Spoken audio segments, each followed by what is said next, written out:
இல்ல அது என்னன்னா அந்த யூஏ வேண்டாம் சார், எங்களுக்கு யூ வேணுங்கிறாங்க. யூஏக்கு வந்து முடிவு பண்ணிட்டாங்களா, பரிந்துரை பண்ணிட்டாங்களாம். அந்த யூஏன்னா அந்த 18 வயதுக்குள்ள அந்த பெற்றோரோட போகணும்.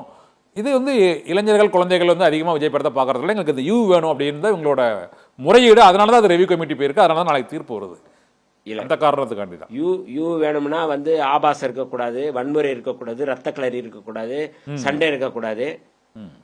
எல்லாத்தையும் நீங்க வச்சுக்கிட்டு நீங்க ஏ வரக்கூடாது அப்படின்னா என்ன அர்த்தம்? அது வந்து எப்படி வந்து இது நியாயமா இருக்கும்? சரி, ஓகே. இது சென்சார் அரசியலை விட்டுறோம். நீங்க நேற்று ஒரு எச்சரிக்கை வெளியிட்டிருக்கீங்க. ஒட்டிப்பிழை பாஜகவை ஒட்டுக்குழுக்களாக ஒண்டி பிழைக்கும் தாவேக்கா அண்டு நாம் தமிழர்னு சொல்லியிருக்கிறீங்க. ஆனா இவங்க தாவேக்கா நாம் தமிழர் இது ரெண்டு பேருமே வந்து இளைஞர்கள் வாக்குகளை ஈர்க்கக்கூடிய கட்சியாக பொதுவாக இருக்கிறது. இவர்கள் வாக்குகளை அவர்கள் வாங்குவார்கள், அவர்கள் வாக்குகளை இவர்கள் வாங்குகின்ற பேச்சு இருக்கக்கூடிய நிலையில் நீங்கள் இந்த இருவருக்குமான ஒரு எச்சரிக்கையை வெளியிட்டிருக்கீங்களே சார், அது என்னதான் காரணம்? அதுக்கு ரெண்டுமே வேறு வேறு அணிலெல்லாம் இருக்கிறாங்க. சீமானா அவரை கடுமையாக தாக்குறாரு, விஜய் சீமான் வாக்குகளை தான் அதிகமாக வாங்க போறாருன்னு சொல்றாங்க. தமிழ்நாட்டில் திருப்பரங்குன்றம் வழக்கு போட்டது, திருப்பரங்குன்றம் இது தொடர்பாக வழக்கு போட்ட இயக்கம் என்ன இயக்கம்ங்க? அது ராம ரவிக்குமாரோட தமிழர் முன்னணி, ஒரு இந்து இயக்கம், இந்து தமிழர் முன்னணி. இந்து தமிழர் முன்னணி வேற ஒரு இயக்கம். சரி, ஏன் பாஜக பேசுறாங்க, அண்ணாமலை பேசுறாங்க? அவங்களோட துணை அமைப்பு மாதிரி சார், வேற இயக்கம் இல்லாத ஒரு துணை அமைப்பு மாதிரி. அது மாதிரி சொல்றீங்களா? இந்து முன்னணி, RSS, பாஜக மாதிரி தாவேக்கா நாம் தமிழர் சொல்றீங்களா சார்? அவங்க ஒத்த கருத்தா தானே பேசுறாங்க, ஒத்த கருத்தா பேச மாட்டேங்கிறாங்க.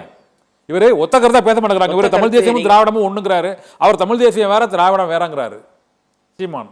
இவர் ரெண்டும் ஒண்ணுங்கிறாரு விஜய். எப்படி ஒத்த கருத்தா? சரியா இல்ல, ரொம்ப சரியான இடத்துக்கு வந்திருக்கீங்க. ஆனால் நோக்கம் என்ன? ரெண்டு பேரும் வேற வேற கருத்து பேசுறது மாதிரி தெரியும். ஆனா நோக்கம் என்ன?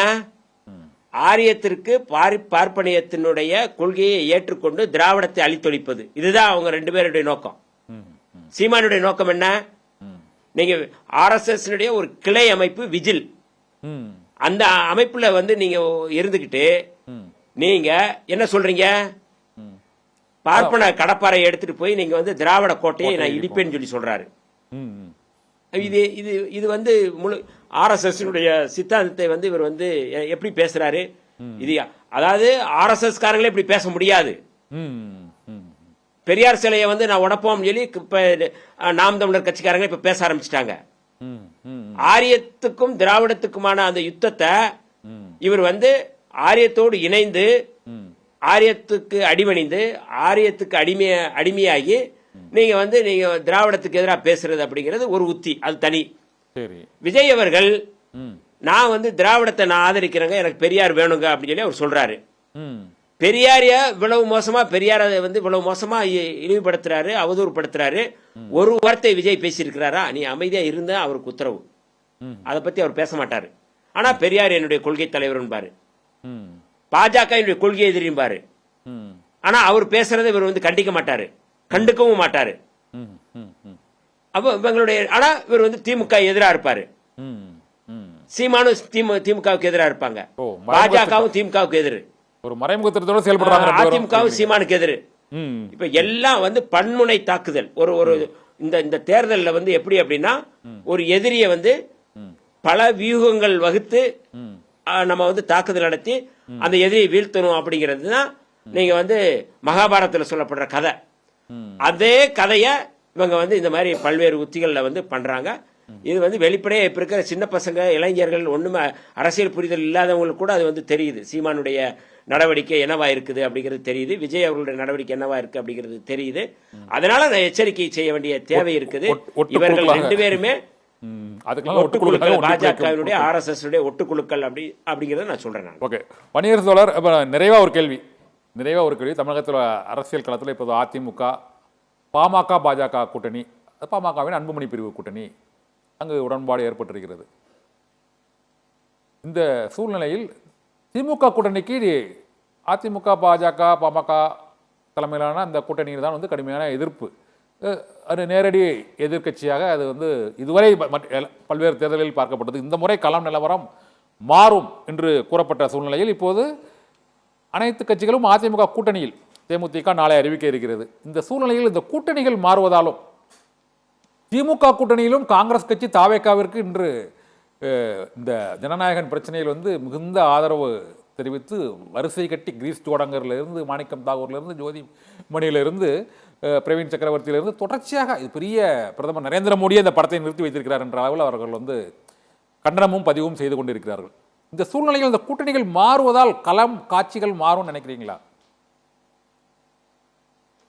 இல்லை, எந்த காட்சி பரபரப்பானாலும் கிளைமாக்ஸ் ஒண்ணுதான். 2006 திமுக வந்து வெற்றி பெறும் அப்படிங்கறத கிளைமாக்ஸ். அதுக்கு இடையில வந்து பல்வேறு திருப்பங்கள் வரலாம், பல்வேறு சண்டை காட்சிகள் இருக்கலாம், அதுல பாடல்கள் இருக்கலாம், ஜால்ராக்கள் இருக்கலாம், எது வேணாலும் இருக்கலாம். ஆனா கிளைமாக்ஸ் வந்து ஒண்ணுதான். இன்னைக்கு வந்து 2026 தேர்தலை ஒட்டி பாஜக அதிமுக கூட்டணியில் பாமக இணைஞ்சிருக்கு. இது வந்து புதிய காட்சி இல்லையே, ஏற்கனவே பழைய காட்சி தானே இது. ஆனா இதுல 2 பாமக இருக்கு. ஒரு பாமக இங்க திமுக கூட்டணிக்கு வருவதற்கான வாய்ப்பு இருக்கிறதாக சொல்றாங்க, ராமதாஸ் தலைமையிலான கூட்டணி. இல்ல அதுதான் நீங்க அதாவது வந்து அந்த காட்சிகள் மாறனால களம் மாறும். அதாவது உறுதிப்படுத்தப்படுகின்ற நம்ம வந்து இந்த காட்சிகள் என்னவா இருக்கு அப்படிங்கிற அந்த அடிப்படையில் நம்ம வந்து பேசுறோம். சரி, யூகங்கள் அடிப்படையில் நம்ம பேசல. சரி. ஆனால் மரியாதைக்குரிய மருத்துவர் ராமதாஸ் அவர்கள் பேசும்போது சொன்னாரு, மருத்துவர் அன்புமணி மீது சிபிஐ மருத்துவ கல்லூரி ஊழல் தொடர்பாக சிபிஐ வழக்கு இருக்கின்றது, விசாரணை நடத்தும். அந்த வழக்கை வந்து விரைந்து எடுத்து நடத்த வேண்டும் என்று அவர் ஒரு தீர்மானம் போட்டார். சரி. அந்த அந்த அந்த தீர்மானத்தை வந்து அமித்ஷாவுக்கு அல்லது அந்த தீர்மானத்தை வந்து பாஜகவுக்கு நினைவுபடுத்தி இருக்கிறாரு. சரி. யாரு? ராமதாஸ் அப்பா பையன் மேல ராமதாஸ் வந்து நினைவுபடுத்தி இருக்கிறாங்க. ஆமா. இப்ப இந்த கூட்டணியில நீங்க வந்து அந்த சிபிஐ வழக்கு தொடர்பான விஷயத்தை நீங்க இணைச்சுதான் நீங்க பார்க்கணும். சரி.